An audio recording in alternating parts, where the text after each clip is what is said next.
Welcome to Carib Nation.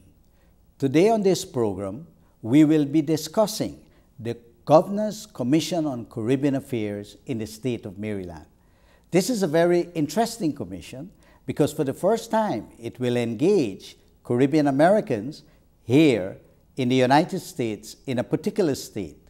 And we would like to explore how this commission would be of benefit to Caribbean Americans in the state of Maryland and how it's linked to the nation states in the Caribbean. We also would be discussing the Caribbean Research and Policy Center. We all are aware that here in Washington, D.C., there are hundreds and hundreds of think tanks.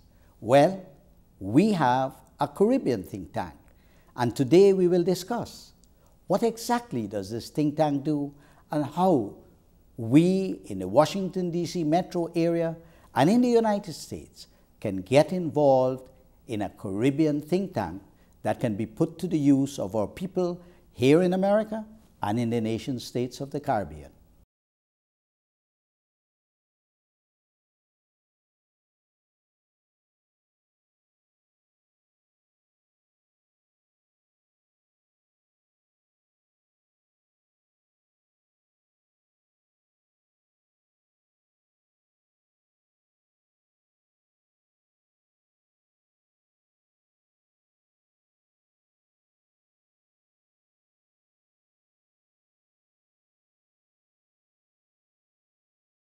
Carib Nation.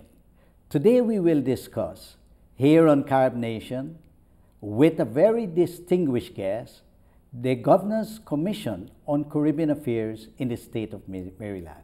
We will also discuss the Caribbean Research and Policy Center based here in Washington, D.C. And with us today is a very interesting guest, Ambassador Curtis Ward. He was the ambassador to the United Nations for Jamaica.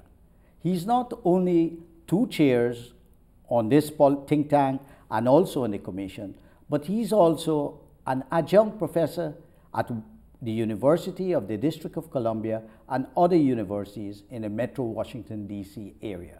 Ambassador Ward, welcome to Carib Nation and thank you for being here with us. Thank you very much, and it is my pleasure.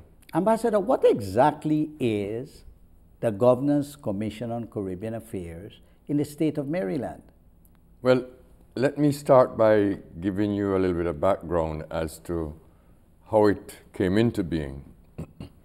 On the 6th of June of this year, Governor Martin O'Malley, along with Lieutenant Governor Anthony Brown, gathered together a group of Caribbean leaders, community leaders, and in their presence, Governor O'Malley signed an executive order establishing the commission. This executive order is backed by legislation in the state of Maryland. This was the first time any state in all of the United States had ever established such a commission. Is Mr. Brown a Jamaican American? Mr. Brown's father is a Jamaican. So he's a bit like Mr. Powell, former Secretary of State, whose parents came from Jamaica? In the case of Mr. Powell, both his parents are Jamaicans. Okay. Mr. Brown's father is Jamaican. Okay. Lieutenant Governor Brown has been an advocate for this commission, along with Maryland House of Delegates member Shirley Nathan Pulliam, and also backed up by... Why did he advocate that we have this Commission on Caribbean Affairs? Why the Caribbean? Well, for a number of reasons. Governor O'Malley had established a number of other commissions of other ethnic and regional groupings. For example? Well, you had the African Continental Commission, you have the Hispanic Commission, you have now have an Asian Pacific Commission, and so on and so forth. Very good. Number of commissions in the state of Maryland. Does this mean that in Maryland all these populations live there? Yes. So it's a reflection of an electorate? Basically it is. It is a reflection of the citizenry of Maryland and the diaspora communities in the state of Maryland. So where are Caribbean people in Maryland more or less located? Well, we are all over the state, actually. But in larger numbers? You probably will find a larger concentration in Prince George's County. Prince George's County. And in Baltimore and Baltimore County. But also in Montgomery County. And in Montgomery County. Yes. You would say those are the three major areas? The three major areas, and maybe that is followed by Howard County and, you know, a number of others. But those are the three areas of concentration. So what specific issues and policies will this Caribbean people be able to leverage on this commission? Well, it's a number of things, but first of all, we should understand what the governor was actually saying. The governor was recognizing in his executive order that the Caribbean community has already been playing a significant role in the state. Have we? Well, we have. Caribbean people are all over the state doing all kinds of businesses in education, in healthcare delivery, as professionals of all kinds. Well, you're an example. Throughout the state of Maryland. A professional who's been doing a lot of work. In order to bring together the Caribbean community to relate to the state and the programs that the state have, the governor felt it was necessary to give that kind of recognition to the Caribbean community. Now, over the years, we have been advocating for access. Access. Access to the government. So you're saying one of the objectives of the commission, or one of the things that the commission will facilitate, is access. Access to whom? To the governor, to the governor, and to all the departments of the state government. And for what? As a matter of fact, and I'll explain some of the issues we'll be dealing with. Good. As a matter of fact, in the executive order itself, it states specifically that the commission will act as an advisory group to the governor and to the departments of government in the state of Maryland. This is important because it means in that role we can make recommendations. So can I put a pin a point here? Yeah. Does that mean that your commission could sit and prepare a policy brief, let's say, on immigration as it affects Caribbean people, on health issues, that affect, on security, for example, as it affects people down in the Caribbean, as on aid, for more aid to the Caribbean, like, for example, HIV, AIDS, to have allocations? Or what about business and trade? Well, your answer to that question is basically yes. Okay. We are asked to look at issues affecting the Caribbean community, whether it be health, crime, education, safety, promotion of culture, business development, human resource development, the whole gamut of issues that affects any community at large. Okay. And we are asked to establish committees within our commission to look at these issues, to work with the Caribbean community, already established groups, because this is very important. For example, what groups are established in Maryland for the Caribbean? Oh, there are a number of, of national groups. Well, you have, for instance, the Jamaican Association of Maryland, which is based in Baltimore. You have the Multicultural Group in Prince George's County. You have dozens of groups across the state. You have some groups which specialize only in their alumni associations and so on. You mean from the University of the West Indies? From the University of the West Indies, from high schools. From high schools. There have a number of high school alumni groups incorporated and operating in the state of Maryland. You also have business group, because there's a Chamber of Commerce, which it may be small in numbers at the moment, but it's something that has some potential to grow. The idea behind our commission is to bring together all the synergies of these groups, look at issues affecting the community, do studies. Studies? Yeah, and engage in research, to look at education issues, for instance. Is there a budget for a secretariat, or is there, you have to find your own funding? We are supported by the Governor's Office on Community Initiatives. Okay. They provide the secretariat for us. Okay. If we are to have a meeting, for instance, okay, they provide the space. And where do you meet, in Annapolis? No. As a matter of fact, our first meeting was in Montgomery County. Oh, that's very good. You're decentralized. Yeah, our second meeting was in Prince George's County. Excellent. The commission meeting is a public meeting. There are 9 commissioners chosen from across the Caribbean region. By the various associations? No, actually, they were recommended, people who were recommended to the Governor's Office of Community Initiatives, and they were vetted and so on, people who are serious about serving the communities. Okay. And at the same time representing different national groups from the Caribbean. So what we have actually, we have already established 5 committees. We are going to try to restrict it to 5. Each committee will be chaired by a commissioner, but will be comprised of members drawn from the community with different expertise. And to give you some examples, one of the committees is going to deal with health, human security, and community development. We are going to be doing studies of health disparities and health delivery systems and how they affect the Caribbean community in Maryland. Then we'll make recommendations. One of the advantages we have as a commission is that we can call on the various state institutions to assist us and to respond. For instance, there's a committee that's going to be dealing with business entrepreneurial development. Yeah, that's very important. So we want to be able to ensure that information about opportunities for business development. Like small business. Small business development, procurement, incubators, entrepreneurial development, and so on. That where the state offers these services. Well, unemployment is very high. What about, and jobs is the issue in America. There is a committee which is going to be dealing with human resource development and so on. So we are looking also, and I know you might very well be interested in this and for your Caribbean audience, we're also going to have a committee which deals with international outreach and scientific exchange and trade development between Maryland and Caribbean countries.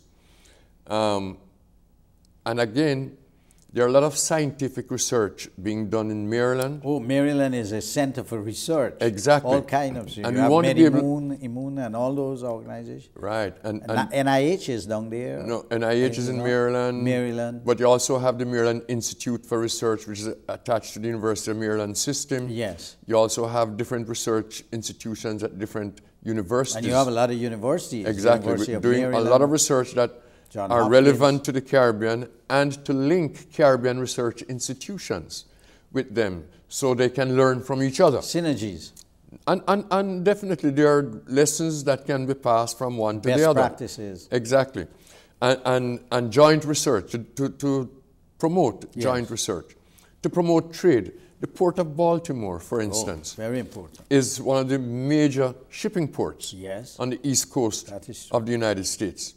Many shipping ports in the Caribbean do business with the Port of Baltimore. That's interesting. So we want to make sure. Can you name some countries that do? Well, for instance, I know the container shipping from Jamaica goes to the Port of Baltimore. What about Haiti? Haiti, I was about to mention Haiti. Haiti. Question. When you speak of the Caribbean and your commission, do you restrict it to just English-speaking Caribbean?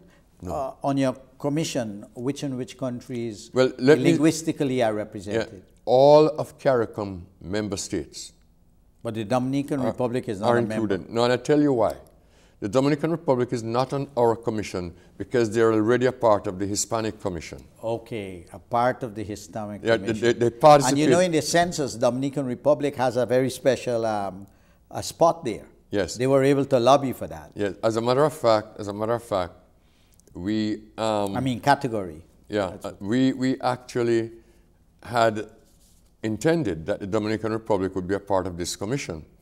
But then we learned at the time when this commission was being established that 2 members of the Dominican Republic community already serve on the Hispanic Commission. Okay. And as you know, we need to have broad representation, and with only 9 members, we had to say, okay. Oh, you only had 9. Yeah, we have 9 members. We're hoping at some point to increase that number. But the executive order started out with 9 members. 9 members. And that's what we have started out with.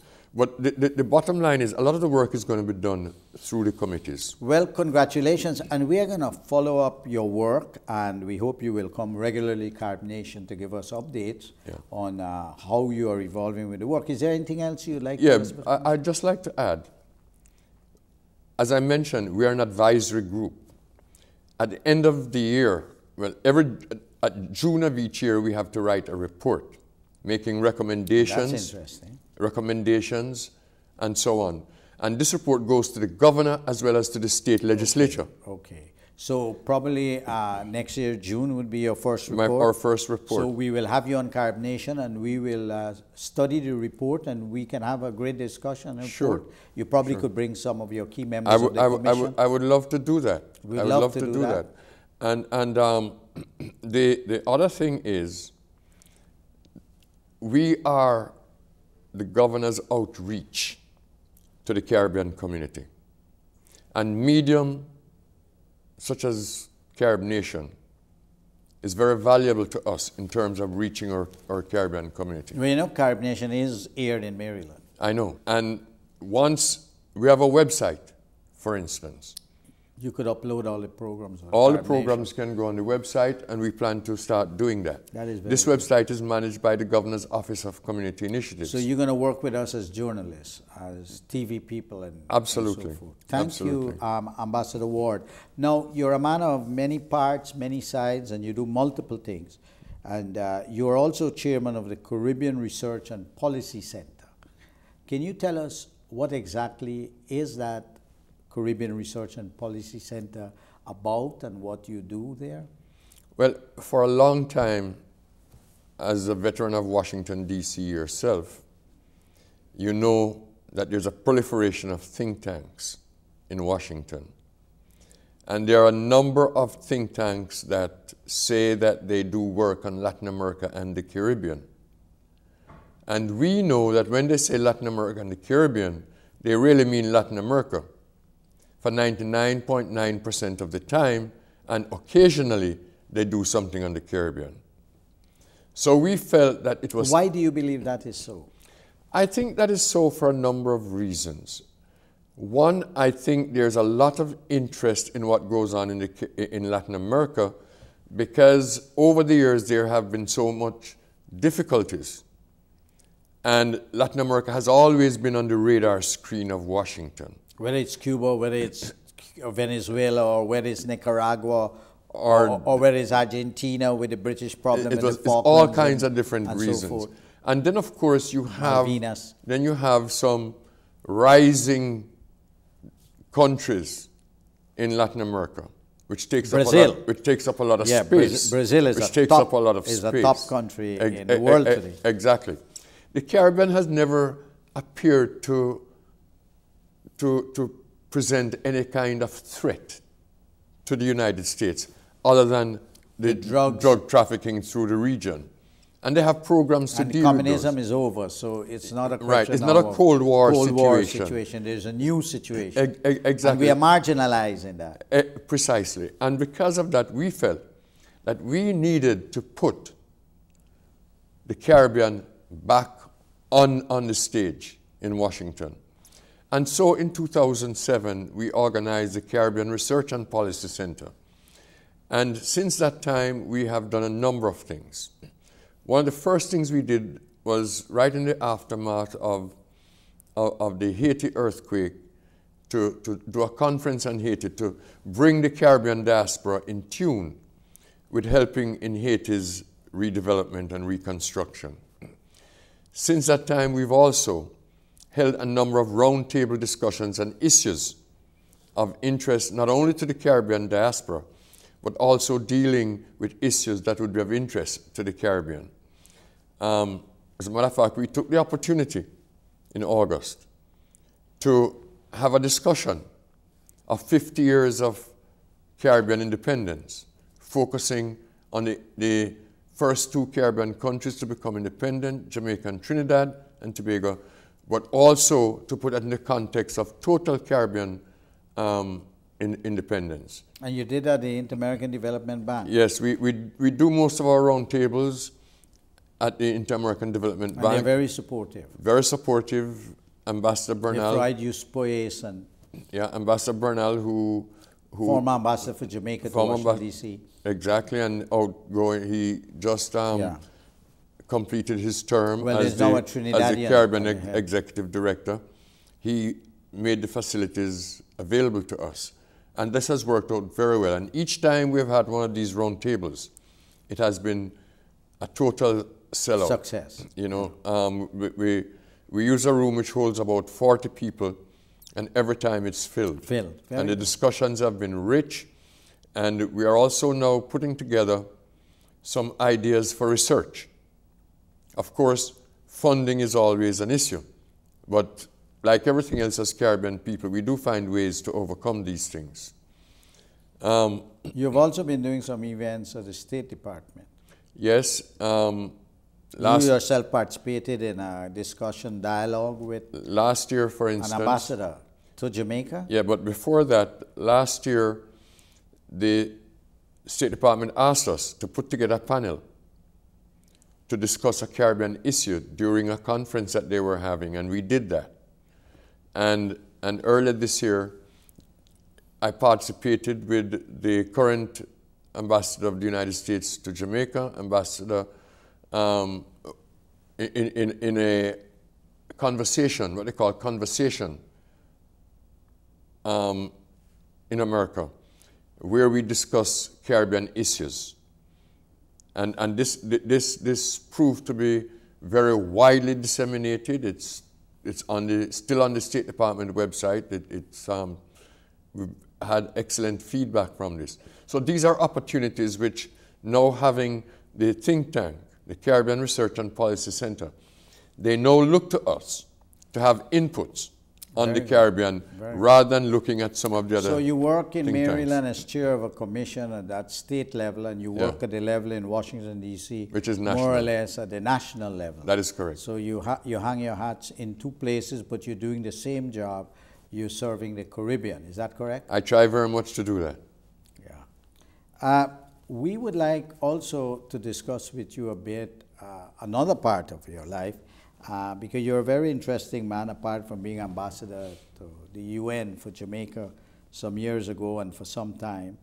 During your time at the UN, you acquired a lot of experience on the issue of global terrorism and counterterrorism. And you are now an adjunct professor here at the University of District of Columbia and also some other universities. What made you go into that field, apart from the fact that you're an attorney of law? What made you go into the field of terrorism and counterterrorism? And do you really enjoy teaching? Well, the answer to your last question first. Yes, I do enjoy teaching. You really believe you really, really like it more than everything else you've done so far in your life? No, it's just one other thing. So you're a multiple guy. Yeah, you like to multitask. Well, I don't want to do teaching and something else at the same time. Which you would prefer? No, when I say at the same time, while I'm in the classroom. Oh, okay. No, but I also do consulting work, and I still do occasional legal work for some select clients and so on. But to go back to the experience and why I latched on to that subject matter. While at the UN, serving on the UN Security Council, we had to deal with issues like Al-Qaeda and the Taliban prior to 9/11. What year was that? Prior to 9/11, 2000, 2001.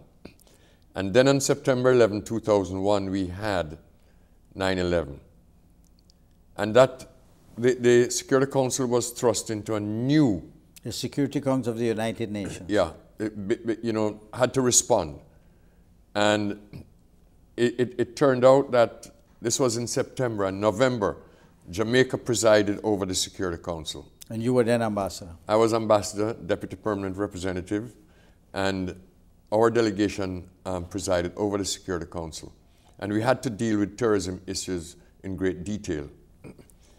Subsequent to leaving the UN, February 2002, I was asked by the newly established Counterterrorism Committee to join as an advisor. And I spent 3 years as an advisor working on counterterrorism issues, counterterrorism capacity building, which is global. That's at the headquarters in New York. Yes. As I actually served as ambassador for without the ambassador title, yes, of course, for the Counterterrorism Committee, where I attended conferences, workshops, roundtable discussions around the world, promoting the work of the Counterterrorism Committee and the work of the Security Council in combating terrorism and counterterrorism capacity building. So having done it, I've also done some writings and stuff in the subject, and I visited almost 30 countries, some more than once. I've done assessments of countries' implementation of the counterterrorism mandates within the United Nations. And you've traveled extensively? And traveled extensively, speaking, doing workshops, doing roundtable discussions, and so on. And so I thought I'd like to share some of that knowledge, especially... And here at UDC, there's a Homeland Security graduate program. You are in that program. And that's a program that I teach, a terrorism, counterterrorism and you teach class. It in the evenings? Yeah, one evening per week during the fall semester. And it's open to students throughout America and outside of America. Sure. They could benefit from your tremendous experience and knowledge. I also teach at other institutions. I won't bother to mention them here. Yeah, go ahead. Where do you? Well, I teach at the Elliott School of International Affairs, George Washington University. School. I also teach counterterrorism there this past summer. Very good. And I'm teaching another course on international organizations and international norms in the fall. And in the spring, I teach a course on international sanctions, which is another subject matter that I got very deep into while at the UN. I actually chaired a committee in the Stockholm process on the implementation of targeted sanctions, where we made recommendations to the Security Council in terms of the design and implementation of targeted sanctions. So those practical experiences are very important when you get to the classroom. You know, well, there's nothing like reflecting on your life experience in all these various fields. Ambassador Ward, thank you very much for coming on Carib Nation and sharing with us your extraordinary knowledge on all these various initiatives and these various subjects. And we look forward to working with you to know more about the various reports that you will be submitting and how you're facing, as a leader of some of these, at least these two, the Commission and the think tank, how you're facing the challenges of your institutions. Well, thank you very much to our listeners. We've had a very, very insightful conversation here today with Ambassador Curtis Ward on the Governor's Commission on the Caribbean in Maryland, on the Caribbean Policy Research Center, and about his own life as a professor on the subject of terrorism and counterterrorism. Until next time, I'm Paul Nehru Tennessee for Carib Nation.